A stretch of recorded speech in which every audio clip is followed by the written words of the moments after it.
Hey there, greetings to my people from here at the Great Start Studio, where all of my drumming dreams are coming true. It's true. So this is where I'm shooting a video of the entire instructional series here in the studio, the 13 volumes of the London's Great Start Drum Set series. It's printed and the Kindle versions are available on Amazon as well as on my website, which is London's Great Start Drum Set. You can go there and check it all out. All my new videos from the studio will be available on that website for online lessons. Today I'm going to be talking about revealing some of my original drum heroes, what I call the Artistic Influence series. Drummers that I can actually see some of their playing in mine, that they've influenced me to that level. Drummers who truly changed my playing for the better, all the way through. There's some influence there in my actual hands and feet when I play. If in the studio, if I made posters of all the tribute, as a tribute to all the people, it'd just be every inch of every wall would be covered. It's just that these are the ones that have really, really influenced me in some foundational sort of way. So I made these posters as a tribute and a reminder of these great players. They're in my office. I'll be showing you. There's just too many to cover them all, but a handful that have really actually, I can see in my playing. There's so many great players who have inspired me in my drumming, but these are the select ones that have some way become a part of my style, my diversity, my teaching, my writing, and helped me develop my unique voice, which is a hard thing to find. You have to really listen inside. So anyway, enjoy the whole Artistic Influence series, and I'll be running them down, and I'll see you at the end.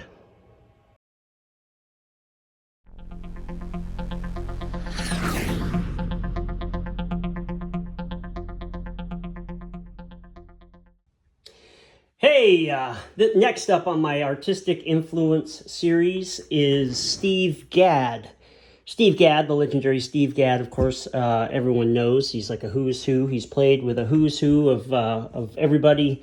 He's a studio guy, once again, who's very, very controlled. I think the first experience I had being aware of Steve was really through Modern Drummer magazine, and they would do articles or they would do a breakdown transcription of some of his parts, and some of his drum parts from different recordings would come up in different kind of transcription books that I bought, and they were always interesting. They kind of had a 70s linear sort of approach where your hands are linear and then your hands are layered over your feet.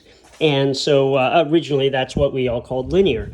And now linear is like all four limbs, would be linear, but technically that's like linear for your hands. And he had a lot of that. I mean, a lot of that comes out of like the first 3 pages of stick control, right? So lots of 16th note sort of variations between the cymbal and the snare, and he would use ghost notes. And then he would rhythmically break them up. He had a real rudimental background, and I think wasn't Steve like a tap dancer or something when he was a kid? All those guys took tap dancing. We don't really have any of that now, but it's very rhythmic, right, for your feet. And then I ended up just at random just buying a record. I bought Leprechaun, a Chicoria, and really once again completely changed the way that whatever I thought of Steve. Now all of a sudden I had a real an audio version of Steve, and other than the transcriptions, and really brought it to life. And then it just opened up like into everything. And of course, he played with everybody in every direction. I think the articles were what really started it for me, and I really liked his different sort of take on groove making. That there was kind of a multi-rhythmic thing going on between 16ths and these little 30-second note bursts. That is the long-lasting thing that's for me, that really resounded inside of me. When I was pacing through, kind of the Renaissance wheel of styles, where you're passing through all the different styles to be a complete drummer, Steve was right at the top of the list, because he had so many things that he was doing, kind of westernizing to the drum set, a lot of kind of Afro-Cuban feels, and I really, really liked that. We used the cowbell, and once again, it became this funky sort of linear thing. had that ethnicity, stylistic base to it, and it just became much more authentic and useful to me. And it was really because of Steve of that, right? Is that he, I mean, like, because he's worked with a who's who of people, you know, I mean, it's just unbelievable, the list. Once again, you just look at that discography and you go, well, this is how many people trust Steve with their music. I mean, and then I got Al Di Meola's stuff, Elegant Gypsy, and all that. Oh, man, that is where it really solidified into something that was so rhythmically exciting for me. Of course, Al Di Meola, you know, he plays percussion, and he's very, very rhythmic. One of the most rhythmic guitar players you're ever going to hear. That'd be like a dream to play drums along with that, especially right in there, like in the late 70s, where everybody's like going in every direction, reaching. I mean, just completely reaching. Some of the great recordings right there. I think it was later that I got. I'm in the Northwest here in Oregon now, and I had no idea that there was such a big blues scene out here. I was not raised with any blues music. I started buying everything that I could in blues music. I just started buying at random all of these CDs and going through them. Not to mention that everybody that would hire me would have, you know, here's another 30, 40 songs that you need to learn. And I just learned a ton of it. Well, in that process, I ended up buying Eric Clapton and B.B. King. I think it's called Riding with the King. I think there's the cover's like a picture of him with an open top, you know, convertible, like a old Cadillac or something. Anyway, I just popped it in, just like I always did when I had a new CD, and I just played down every track, and any track that seemed like it was something that I wanted to retain, I would record that off on a different practice list, and that would become my daily practice. So if there was a certain feel that was unusual, or a tempo, or changes, then I would put that in there, and that would become my daily practice. And or if it was just such a classically great feeling song, right? There wasn't anything radical going on. It's just that the feel was so good that I wanted to make sure that I solidified that into my playing as well. That's one of those things where I was just playing it down, played another track, played along with another track, played along with another track, and then all of a sudden I started going, who is this drummer? Like, seriously, this guy is like the most selfless drummer in a blues setting, right? It's just so totally clean, totally appropriate to the thing. Anyway, I look it up, and of course, it's Steve Gadd, and I'm going, here's another example of a guy who has that self-control to play what the artist wants him to play and what their music requires. He could play circles around that, but instead, right, he's got the discretion to just play the feel and the song and not let it become about the drums, to let the song just be, right? That is like I said, it's a really hard thing to teach. You really actually have to start grabbing all of this music where the drums are not the showcase, to start understanding how it works.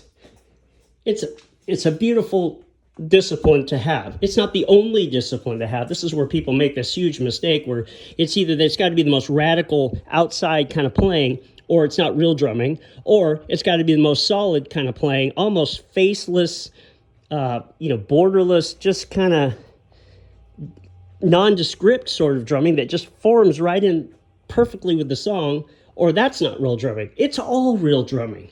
You want to study the full spectrum. I've always said that I've always endeavored to be a full spectrum person and a full spectrum drummer, right? I mean, it's like Dizzy Gillespie, you know, whatever you have inside is going to come out your horn kind of idea. Like if you don't have it inside, it's not going to come out your horn. It's the same thing for drumming. And you want to have all of those disciplines. Steve had a lot of self-control. He just does. And to not play the other stuff unless you're asked to play that stuff. And then you go, okay. It's kind of like I got into a thing where there's a certain point where I just said, you know what? I have so many people asking me to play that I can just play exactly what the music requires on this gig and relax, because there'll be a different kind of gig that I get called for, and I'll have a different kind of project, and I can release some of these ideas into that. And there's a certain sort of calmness that happens. I mean, you just start thinking about it, and you're like, I'm Steve Gadd, and I'm the legendary Steve Gadd, and I'm playing on this record, and everybody goes, man, Steve Gadd's playing on this record. And the pressure, right, to play, I don't know, Steve Gaddisms, kind of, like in the music, whether it's there or not, is got to be enormous. But yet, if he can do it, if he can control himself to not worry about the listener and say the listener's going, man, I mean, this is going to be like the most crazy drumming, right, that Steve's going to play, I bet. And then you get it, and then you realize that he's just doing the music service. It's just what I'm saying is the pressure as an artist to feel like you have to live up to your own legendary status. If he can deny that when it is required, certainly we can. And so there's a huge influence there. I like that 16th note, 32nd note burst kind of thing. I wrote a book called Quick Kicks that Billy Cobham and Don Familaro endorsed. This is one of my early books. And right after that, I think I was in my second, maybe third year of college, I started writing this book called The Steve Gadd Thing. And this was a thing where I had heard Steve play, where he's kind of playing both hands kind of off the hi-hat, and he would reach over and play ands on the bell and keep coming back, and then he'd have to kind of get the snare, either whichever hand was hitting. So he was basically playing a 16th note pattern off the hi-hat with the ands on the bell on the ride. And anyway, I just got, inspired by this idea, and I just started writing tons of it out. Anyway, and I submitted that for some publication, and I got all these letters back. And the one letter was pretty funny. It was, hey, really like your idea of the book and such, but we're working with Steve Gadd himself right now on his book, so I'm sorry that we'll have to decline. And I was like, well, if you ever have a decline letter, that's the kind of decline letter that you really want, because they're actually working with the real Steve Gadd. So, but that idea has really stuck with me. I love ands. I love adding them in either on the left foot or on the right hand as you're playing. I'm huge on ands with hi-hat openings. I couldn't live without ands. So that idea, when I discovered that Steve was doing that, I was like, oh, this is I'm gonna really max this idea out and write out all these different ways of doing it. It's still a huge part of my playing. So this really is a big thank you to Steve and his influence. It's been deep.